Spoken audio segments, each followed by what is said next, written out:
reason the lockdown has not done its job is because the lockdown was not carried out scientifically.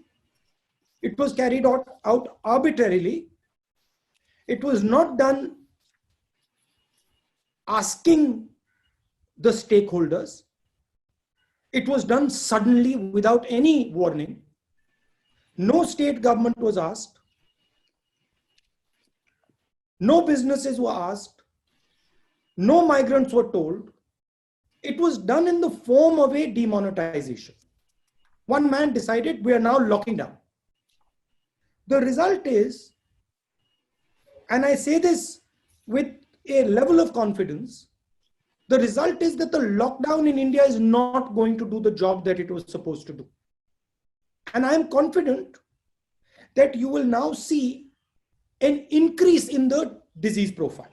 Instead of seeing a collapse of the disease, you will now begin to see, as the lockdown opens, an increase in the disease profile. And I'm speaking to people in hospitals in Delhi, doctors in hospitals in Delhi, and they are confirming this to me. That actually, since the lockdown has been opened, we are seeing an increase in the disease profile.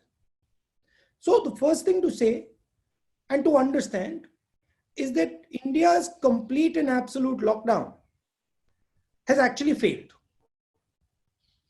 And we might not like this, we might not accept this, but this is the fact.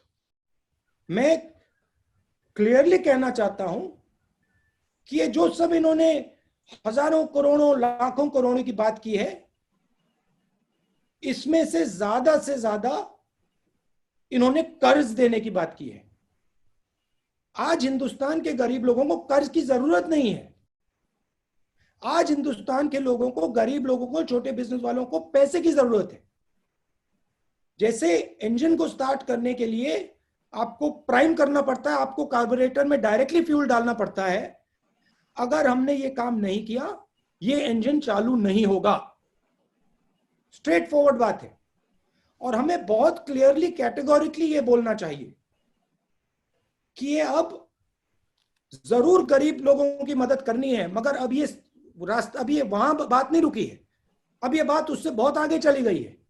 अगर हमने ये नहीं किया, और ये opposition की जिम्मेदारी है, अगर हमने ये बात इनको फोर्स करके नहीं करवाई, तो जो आर्थिक नुकसान होने वाला है वो शायद हिंदुस्तान की आजादी के बाद हिस्ट्री में हमने कभी देखा नहीं है।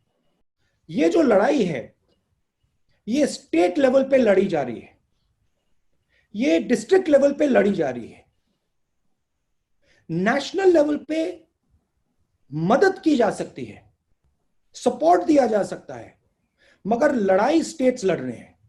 महाराष्ट्र के चीफ मिनिस्टर लड़ रहे हैं, राजस्थान के चीफ मिनिस्टर लड़ रहे हैं, झारखंड के चीफ मिनिस्टर लड़ रहे हैं। और जिस प्रकार से उनको सपोर्ट मिलना चाहिए था, जिस प्रकार से उनके साथ डायलॉग होना चाहिए था, वो नहीं हुआ। और वो भी एक बहुत बड़ा कारण है कि आज हम इस स्थिति में फंसे हुए हैं। बहुत लोगों को, बहुत सारे करोड़ों लोगों को इस लॉकडाउन ने जबरदस्त नुकसान पहुंचाया है। और अगर हमने उन लोगों की मदद नहीं की, आज नहीं की, उनके बैंक अकाउंट में पैसा नहीं डाला, और मैं आपको, जो काफी लोगों ने कहा है, मैं आपको 4-5 बातें बता देता हूं और शायद दोहराऊंगा।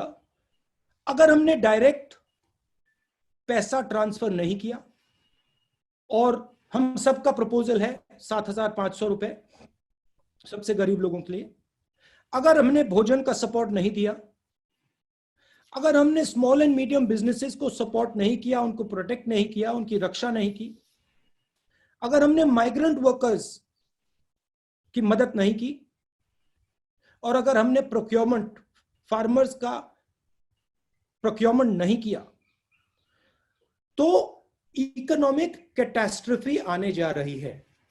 तो it is our responsibility, we are not in government, but it is our responsibility to with one voice make clear to the government that if they do not do this, we are facing a catastrophe as a nation, not as a political party, not as a group of political parties, not BJP, not Congress, not other political parties, but as a nation, we are facing a catastrophe.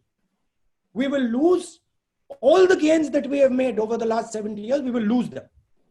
We will take hundreds of millions of our people and put them back into poverty. That is what we are facing today. And it is something that we have to impose on the government.